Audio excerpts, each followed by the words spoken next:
Okay, so here's the deal. This story was so epic that TMZ had to post two different stories about it. If you didn't know already, Jason Terrell Taylor, aka The Game, or as he would say it, The Game, homie, did an interview with The Breakfast Club recently. And he said some things that, he may have incriminated himself. Especially if you walk around with like teardrop tattoos and you run around talking about you're a blood gang member, stuff like that. You should probably just shut up whenever it comes to like conversations about crime or anything that could ever like come back to you to haunt you and mess with your career and your freedom and take you away from your children. You should just not even discuss certain things. Just be like, you know what? I have no comment about that. Because an interview can go from an interview at a radio station to an interview downtown with the police real quick. But anyway, TMZ posted two stories about this very interesting interview with The Breakfast Club, where The Game, in some people's opinion, admitted to having something to do with a man's death. Now, I'm not saying that he's guilty of anything. I'm just saying that he sounds as if he could be guilty because of what he said and the way he said it. But I'm going to read to you what TMZ wrote. The first story that they wrote said, and I quote, "It sounds like The Game snitched on himself by strongly suggesting he played a part in killing a man who, legend has it, whooped Game's ass in an LA mall 4 years ago. Game was on The Breakfast Club and possibly spilled his guts when Charlemagne the God brought up the frequently told story that back in 2011, Game was with his kid in a mall and some guy stepped to him and a fight broke out. Word is Game got knocked out, but he's always denied it. But watch this time. He went beyond a denial. Game reveals the guy died just over a month later and then says, if you approach me with my kids, then 40 days. The stunned reaction in studio says it all. Question is, why would Game say this if he really was involved? Now, if you want to see these videos that are being referenced in these TMZ stories, visit my blog at the link below. They're courtesy of TMZ.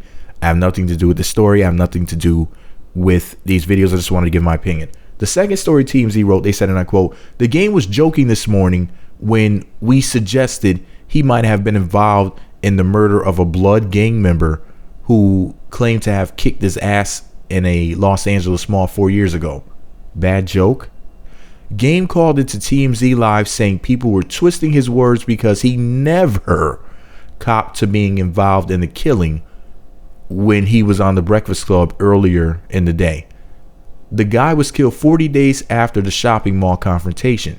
Game says when he made the reference to the 40 days, he was yakking with Charlemagne the God. It was in no way bragging about a killing. Game then gave us the real life expectancy on anyone threatening his kids, and it's a lot shorter than 40 days. End quote. Here's the deal. This right here is keeping it real gone wrong. We all know that The Game name drops in his songs, and now he's up here info dropping about situations he essentially should have kept tight lip about if he's really a gangbanger and he's really living that life and whatnot. Sometimes you just gotta say, no comment, or I don't have an opinion about that. Because then if you just go having something to say about every little thing, then we end up with situations like this where people are looking at him like, you know what?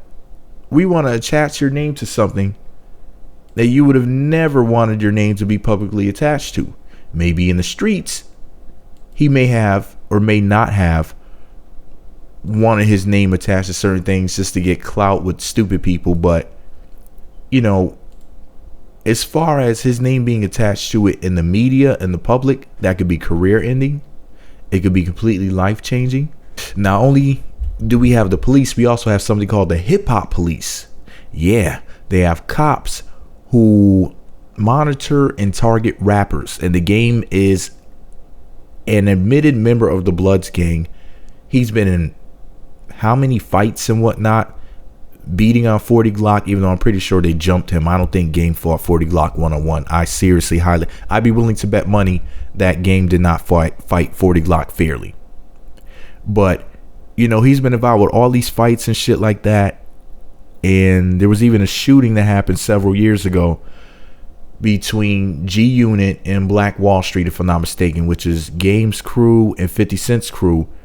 And I forget who the guy was. It was a bodyguard or just a member of the entourage, but somebody got shot in the leg over there in New York. I think it was near or in front of Hot 97, the infamous radio station. So he's had his name attached to a lot of controversy over the years. And most recently, they said that he punched an undercover cop in the face on the basketball court, and they caught it on tape. The last thing he needs right now. Oh, that's right. And then after that, that girl said that he sexually assaulted her. Priscilla Rainey claimed that he sexually assaulted her on the She Got Game set, like at a bar or something like that, when they were making a reality TV show. You can look that up. Priscilla Rainey lawsuit against the Game. Type it in or something. But anyways, the point is, this guy keeps getting his name attached to so many things that could just, even one of them, just one of these things coming back to him could derail his career, put him in jail, and just ruin his life. I mean, he's like 35 years old. Who wants to turn 40 in jail? You know what I mean? Like, best case scenario is if you ever go to jail, it happens before you're 20. You might say, well, you're young. Why would you want to, you know, if you had to go to jail, why would you want to serve your time at a younger age? Well, because you have a better chance of defending yourself because you're young and energetic and whatnot. Plus, you'll have it set in your mind like, well, I'm going to get my life together. You can be very optimistic. Once you get at a certain age and you're set in your ways and whatnot, and you're used to your freedom, that shit may destroy you at a certain age. Going to jail, you'd be like, damn, I'm supposed to have my shit together. And, you know, he has children and everything. He should not be in that type of position where he's compromising his own freedom. But shout out to the Game. Get it together, bro. Chill the fuck out with your jokes or whatever you want to call it. You got them babies to take care of. You got the new album coming out October 9th of 2015. The documentary 2, double CD, blue and a red CD about to come out. I mean, come on. The rap game needs you, Game. Anyways, this is all my opinion. Maybe I'm wrong. Let me know what you think about it all below. Be sure to subscribe to the Meat Magazine YouTube channels. Visit meatmagazine.blogspot.com for more. And if you don't subscribe and visit the blog, you know what's going to happen? Open up, it's the Game, homie. I'm going to get up in that ass. See, you don't want that to happen. You don't want the Game to come for you. Meat Magazine.